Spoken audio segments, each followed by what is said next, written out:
struggling with this channel for a little while because I haven't really clarified in my own mind and in the channel itself what I want to be doing with this channel. It's called 614 Parkour. I named the channel that a few years ago because I train parkour and I live in the greater Columbus area. I've since kind of fallen in love with the name and named my business that, 614 Parkour LLC. But if you've noticed watching the channel, I do a lot more here than just show me jumping around on buildings. If you follow the channel, I am going to start posting more about that and try to get some educational stuff going for that as well. But the channel is supposed to be a lot bigger than that. One of the older definitions of parkour is that it is a methodology for becoming the best possible version of yourself. And that's what I want this channel to be all about. This channel is meant to document my journey of becoming the best possible version of Theo that I can. That will include the vlogs about the weird adventures that I try to go on as often as possible. We'll have video of my movement, video of the movements of my clients and their successes, and anything else I can try to fit in here as I try to grow and become the best possible version of myself that I can. I do everything in my power to learn new and weird things every day, break new jumps, to help the people around me to find new successes, and I want to share that with the world in any way that I can. Life is an adventure, and I want this space to be a place that I keep that spirit of adventure alive in myself. I have a few catchphrases or maybe mentalities that I use as tenets to guide my life and my thinking.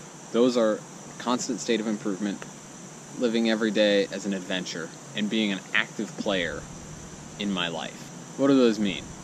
Being in a constant state of improvement means that I work every day to improve myself in whatever ways I can. I study new things, I train hard, I break new jumps, I move, I play, I explore the world around me. I think that if we ever stop growing and learning new things, that's the moment that our life ends. Growth is what keeps us alive. Making every day an adventure is something that I approach in two parts. One, I try to find the adventure in the everyday. There are all kinds of exciting and weird little things that you encounter all the time that you can look right past if you're not paying attention. This is a big part of why I love my job. I get to inspire people to do things that they never thought that they could. I also try to surround myself with friends and family who inspire joy and excitement in my life. The other half of making every day an adventure is probably a little bit more along the lines of what you think of as make every day an adventure. I live in Columbus, a decent-sized city with a young and vibrant population. And if you look in the right places, there are exciting things to do here every single day.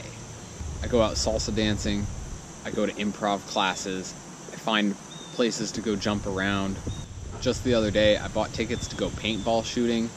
Never done that before, and I'm really excited about it. I try not to say no to new experiences. There are new foods to be tasted, or cooked for that matter. There's meads to be brewed. I just rejoined Toastmasters, which is a public speaking meetup, and I might have a speech lined up for Tuesday, which I have not prepared for at all yet. Gulp. There is something strange and exciting to be discovered in every day, whether it's by looking deeper into what it is that we always do, or looking just outside what it is that we always do to find that deeper thing. Finally, being an active agent in my life. Let me know if you've had this experience before. Somebody asks you, what do you want to do tonight? And you say, I don't know, what do you want to do? Or, I don't know, we could grab a movie or get dinner or stay in and watch Netflix, Beauty and the Beast's on. But you don't really come up with a decision. And you just kind of go back and forth like this for a couple of minutes. I'm not saying this to call you out on it. I'm saying it because I used to do it too. I have found that being the active agent, being the person that makes a decision and then acts upon that decision, is always the best course of options. I have been fired from a job from being inactive, and I have lost 80% of my life savings through being active in decisions. And I can tell you for certain that losing the job due to inaction was more painful for me than losing that money through the choices that I made. Because at the end of the day, I made the choice that caused me to lose that money.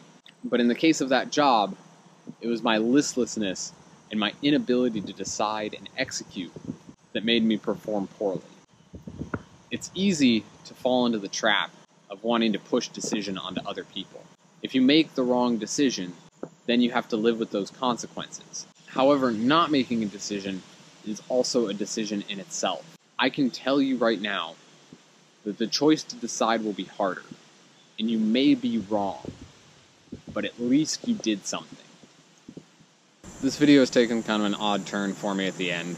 Talked a little bit more about being an active agent in your own life than I really had planned to, but I find it's hugely important, and maybe at some point I'll do a video just on that topic. I want to thank Roan from Polymath. He posted a couple of videos last week, and they really helped me to clarify my thinking about what I want to be doing with this channel.